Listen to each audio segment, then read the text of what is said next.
out that some rogue, either at Abu Ghraib or the rogue that just is cutting out the fingers. I mean, these used to horrify. When people found out about the Phoenix program in Vietnam, which was like Apocalypse Now, it was like that movie, people were horrified. But now they shrug. They find out they're cutting people's bodies off and raping young girls, and people are like, oh, that's just the way war is. And yet, you know, they're getting into their car is so much more dangerous than terrorism. Well, this is George Orwell. These are not what I tell people is it's not your mind. This is not rational, because facts would matter to your mind. Okay, if you tell people that terrorism is going up after 9/11 and the war in Iraq and whatever, and if you tell a normal, rational person, we must be doing something wrong because terrorism has skyrocketed from what it was before 9/11. If you tell them that, the normal person's like, I guess we better change. If it's going up, we must be doing something. But you know what? Doesn't work that way, because this is heart. This is heart over mind. And people can't think straight.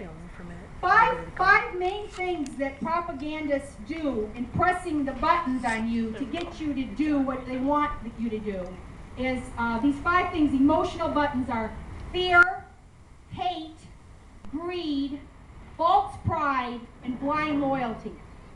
And you know, some people point, I have them in that order. I think fear is more important, but some people, Andrew Bacevich, he's a former West Point as well. He's written several books about American exceptionalism and hubris. And Andrew Bacevich points to that last one, which is this pride, this false pride, which is very, very powerful. This is the waving the flags. By the way, that's why I have the flag lapel for my billionaire get up. So that's going back. They press those buttons. Secrecy is actually the problem. If everybody here can promise me that our 2-hour drive up here is worthwhile, please send a letter to your newspapers. You can tie it right into the national news going on right now with Assange asking for asylum, because you don't hear this said much. By the way, I got NPR coming up. They emailed me yesterday, so I might get on NPR if they don't Google me and then say she's too politically incorrect and then cancel me out. But I'm supposed to be on NPR. I wrote an op-ed with the head of the FAA's Red Team before 9/11. And this Federal Aviation Administration, smart, we're actually sending out a team to find out where airport security flaws were before 9/11. And they found they could smuggle in bombs and guns and everything into airports. One of the worst airports they found was Boston's Logan. And this co-author of mine, his name was Bogdan Djokovic. His brother was, I know him pretty well now, his brother was a Vietnam vet. And he couldn't get anyone to listen to him about, this is all before 9/11. He went to everybody. He went to John Kerry. He went, of course, his own FAA took him off the Red Team. That was their answer. He's being too noisy about airport security, and so they stopped the Red Team. But he actually ended up going to the Inspector General, and of course then he has to watch 9/11 out of the same airport that he knew this was terrible in. So he and I co-wrote this article, and the title, if you want to Google this one, it's very, very critical. It's 9/11 and WikiLeaks, what if? WikiLeaks and 9/11, what if? There is no doubt in my mind that if WikiLeaks had existed before 9/11, we would not have suffered this attack. There is no doubt about it.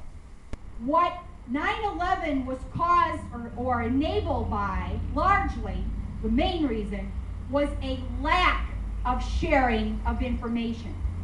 And it was not only between agencies. The CIA didn't even tell the FBI 2 of the hijackers had come into California. They've been tracking those on their terrorist list for 2 years.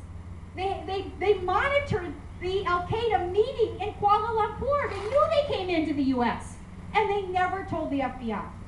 Now there's all memos. 2 days ago, a glut of memos was released that the CIA has withheld until now.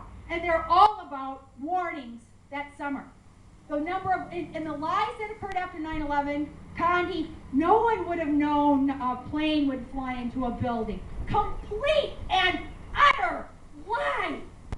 And actually, that's kind of what prompted me to kind of tell my little bit of truth about what I knew. Now, it's not just the sharing of information between agencies, it was the sharing of information with the public. Who has stopped the recent terrorist attacks of Abdul Muttalib, the underwear bomber, the Times Square car that was loaded with bombs? Who stopped those? People. Who caught the Rassam, who was coming in at the Millennium, a low-level customs inspector. And why? Because information was shared, not only between agencies, but with the public. Secrecy enables wrongdoing. I worked for 24 years in the FBI, and these criminals had to operate in secrecy. If Petters had told his investors what he was doing with their money, if the investors had known, do you think that little Ponzi scheme would have gone on? Do you think the mafia could do anything in New York City if it wasn't due to secrecy and omerta? And yet, we believe secrecy protects us now? It's just the opposite. So, I'm going to cease and desist. I know my billionaire is going to come up and grab me. I just have to say, there's a bumper sticker. I had made t-shirts today. If you want one, contact me afterwards. I have a great bumper sticker that I transferred onto a t-shirt, and it says, Jesus loves WikiLeaks. Mark 4:22. Now, who knows what Mark 4:22 says in the Bible? It says it in a longer way. It says, everything secret will be disclosed, and everything hidden will be made known to you. From the club. That's what Jesus said. And when I said this at a fundamentalist gathering, they said, that's not what it means. Candy. Thank you.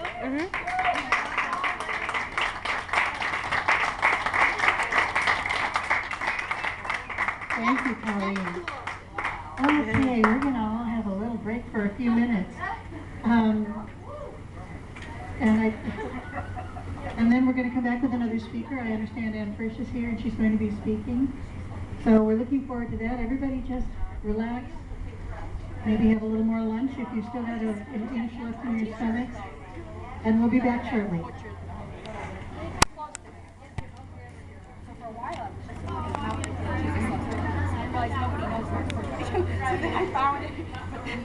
Is it still filming? Perfect. Yeah, it's all propaganda. How do I stop it? Is this for everyone? No, I brought it for kids. No, is this... What's going on here today?